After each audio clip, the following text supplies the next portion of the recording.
Decision Plus has been and still is a leading stock market service provider. From training to coaching, we cover it all. Try both our software as well as our coaching site, completely free for 10 days without obligation. No credit card is needed to sign up for the trial. The trial subscription will be automatically canceled for you at the end. DecisionPlus.com, your stock market service center. Real-time coaching has been created. We search and classify critical reports and technical movements. You can visualize or hear the best buying and selling opportunities. Get real-time advice all day long and 3 live coaching shows per day. Let us do the work and save your time for trading. Try MarketGurus.tv free without obligation for 10 days in the menus above. Market Vision Plus is the trading companion of so many investors. Make your fundamental and technical analysis easy with Canada's #1 stock market decision-making software. Research, decide, and follow your positions with Market Vision Plus. See the menus just above this program and try Market Vision Plus for 10 days without any obligation after the show. When it comes to day trading, Trader Plus is the right tool. Track 50 quotes simultaneously, create dozens of quick lists, display as many as 30 real-time intraday charts at the same time. Watch the action with candlesticks or bar charts as fast as 10 seconds. See the market by sectors. Use the chart models already prepared for you. Try Trader Plus for 10 days in the menu above without any obligation.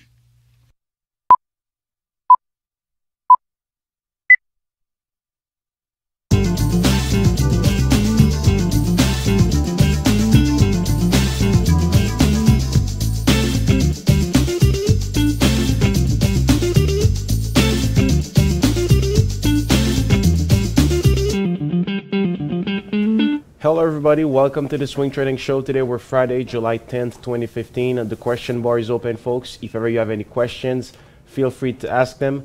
Today we have the market that are pursuing their rebound. 2 stuff are explaining that. First of all, we have the Chinese measures that are being adopted, well, being seen positively by the investors. Today, the government announced additional measures such as make sure that companies give them a plan so they can show them what actions they're going to take to stabilize their share prices, and also a plan that will allow their employees to participate in the buying of their shares. So like we have here also with big companies, but right now in China, big companies will allow their employees to buy their shares through an ESOP program. Now, also, the other reason is the situation in Greece.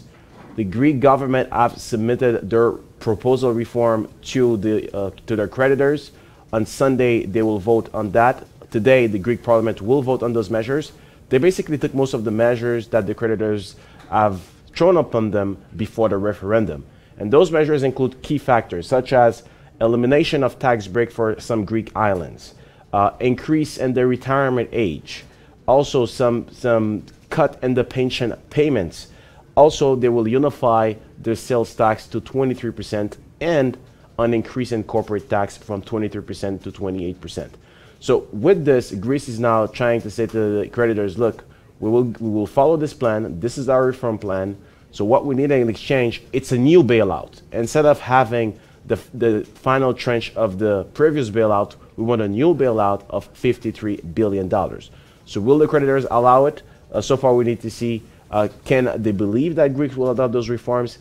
And do we have tight deadlines and where Greece can actually be held accountable if they don't meet those deadlines? So this is really the key factor that you have to take into account. Right now on the market situation, we have a situation where on this rebound here that we have on all indices, there have been some nice opportunities for day trading, especially on the NASDAQ. On the NASDAQ, though, we had several stocks that actually stood out. We have VGGL on NASDAQ that gave several entry points. We also saw a stock like DRRX, look, a clear breakout there, another one there, just about to give another one here. for DRRX. So really the NASDAQ has been one of the most active index. Now for swing traders, what is the situation? Situation remains a situation where we continue to believe that you should stay on the sideline because markets remain neutral. It's the situation that we have in the NASDAQ, same situation we have in the Dow Jones, on the SPY, and on the TSX. Well, it's only a rebound within the downward trend. So the TSX situation is kind of, I'm not saying it's less clear, but it's more bearish because even if there's a rebound, the probability that we might resume this downward trend and continue to go down is highly present compared to the American markets. Now, should you reduce or close all your short positions on today's rebound? I think you should remain patient. We might consider on marketgurus.tv some stocks that we have recommended in our analyst shorts portfolio, some bearish ETF, for instance. We might consider to reduce our exposure on some of them. For instance, if we have recommended a full position of $10,000, well, with today's rebound, and because we believe it's likely that the creditors might accept the plan, well, we might have a pursuit of the rebound and we might reduce our exposure on a ETF where we took a full position. But we're not gonna rush or move speculating that the creditors are going to accept the plan by Sunday. So this is actually the thing that you have to take into account to continue to remain patient. Yes, there have been some nice opportunities for day trading. I'm going to show you here some breakouts that stood out during the day that we have published on marketgurus.tv. But of course, there remain exceptions. And on those breakouts, I'm going to show you folks what's important is to not rush your move to continue to buy all of those positions, but to rather go in gradually if you want to actually start to buy the markets, because it's still likely that next week with the GDP numbers coming out of China, we have to see will the Chinese GDP numbers will be impacted by the important decline that we had for the last few months. Will it have an impact? And also next week, we're going to have some indicators as well on the US, such as the manufacturing index, and we'll also have the Bank of Canada announcement next week concerning interest rates. So next week is going to be pretty heavy in terms of indicators.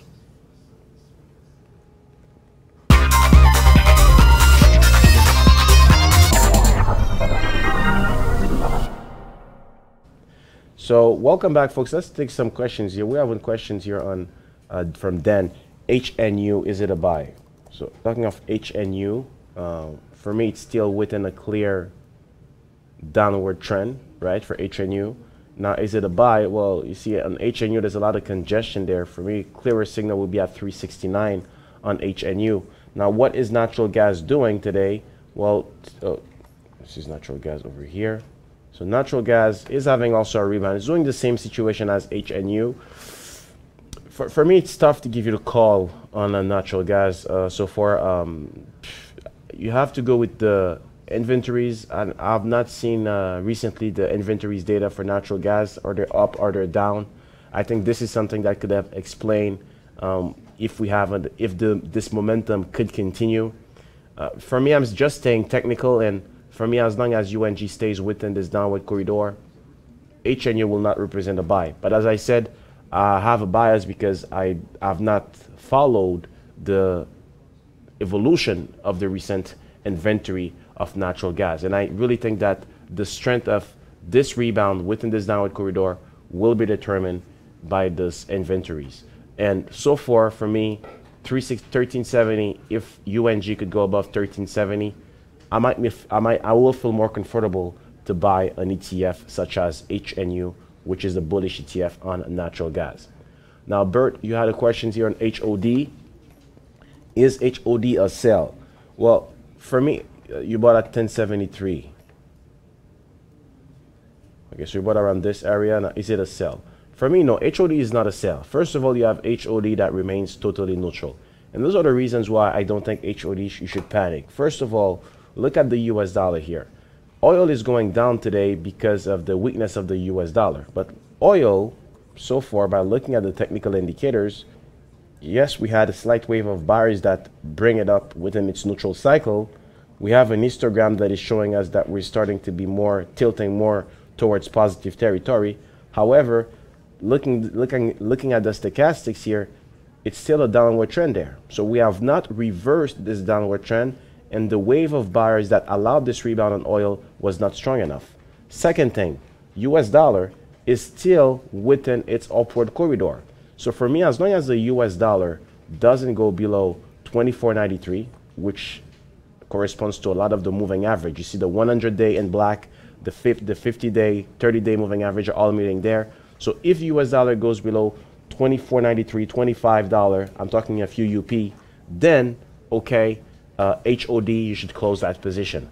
But so far, with the US dollar that remains within its upward corridor, with oil that is still stuck within its neutral range, as long as oil, USO, doesn't go above 1809, as long as the US dollar doesn't go below 24.93, you should hold on to HOD. There's no reason to sell that positions. Actually, on MarketGurus.tv, we continue to have a bearish exposure on the energy sector, and we're feeling comfortable to continue to hold on to it. If we take a look at the energy sector today, there are also some new breakdowns. Kelt Exploration is a stock that we still have among our analyst shares portfolio. We're waiting for another bearish cycle to be confirmed on that stock. Below $8, it's going to be confirmed. So far, it's not the case, but there are some additional breakdowns. ARC Resources, for instance, Crescent Point, Nuvista Energy. I'm not saying they're great breakdowns, great opportunity to short right now, because the energy sector bearish cycle has been lasting for a while, right?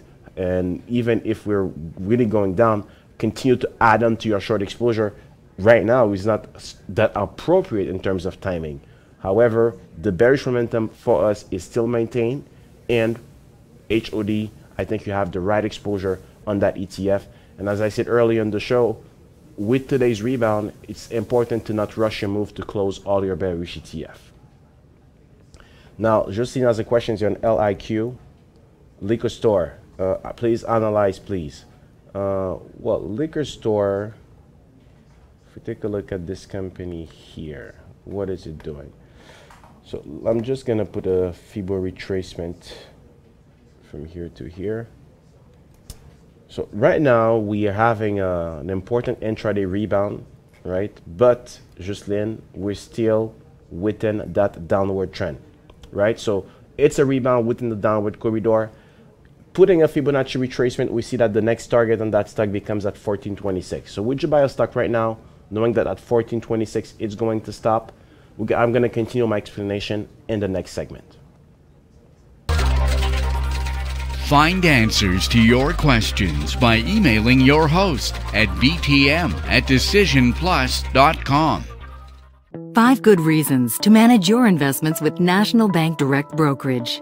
Commission fees fixed at $9.95 anytime for all clients and starting at only $6.95 for active investors. No administrative fees if you hold at least $20,000 in your accounts. Registered accounts available in U.S. currency. Powerful tools to help you manage your portfolio. Award-winning customer service and satisfaction levels amongst the highest in the industry. To learn more, visit nbdb.ca or call us now. Real-time coaching has been created. We search and classify critical reports and technical movements. You can visualize or hear the best buying and selling opportunities. Get real-time advice all day long and 3 live coaching shows per day. Let us do the work and save your time for trading. Try MarketGurus.tv free without obligation for 10 days in the menus above.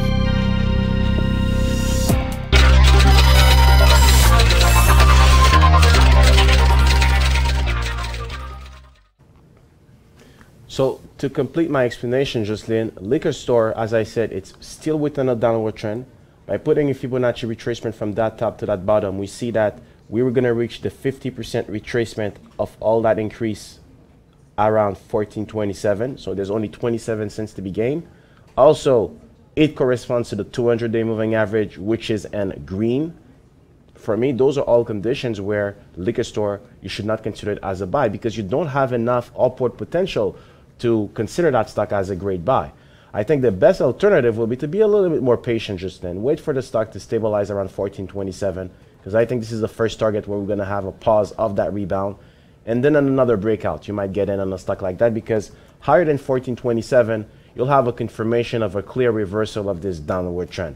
And when those conditions happen, a liquor store will be a go. But for right now, I think this rebound will only bring liquor store towards 1427.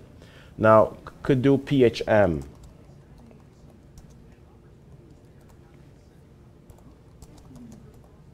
Okay, you're talking about PHM.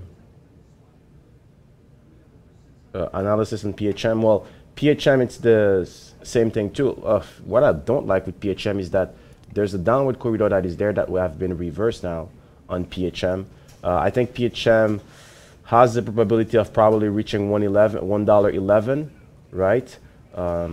So far, I'm starting to see a possible bullish divergence. What I mean by that is that we continue to make new low, but we have a histogram that is tilting upward. Now, will PHM continue that rebound? So far, the stochastic is not convincing enough. I think around 137 on the break of that former support of the last few months, that will confirm that the trend of buyers is consistent. But right now, I think it's kind of too risky because getting in now, even if I'm starting to see a histogram that is showing some bullish divergence, it's not clear because the stochastics is not towards 30-40%. And I think if you're buying today, the risk that the stock could reach $1.11 is still present. However, buying around 137 on the break of that former support will confirm that the trend of buyers is more consistent and will actually increase the probability that the stock could pursue its rally because it will also reverse an important downward trend of the last few months. So for me, PHM, it's not a buy at all for today. Now, CHK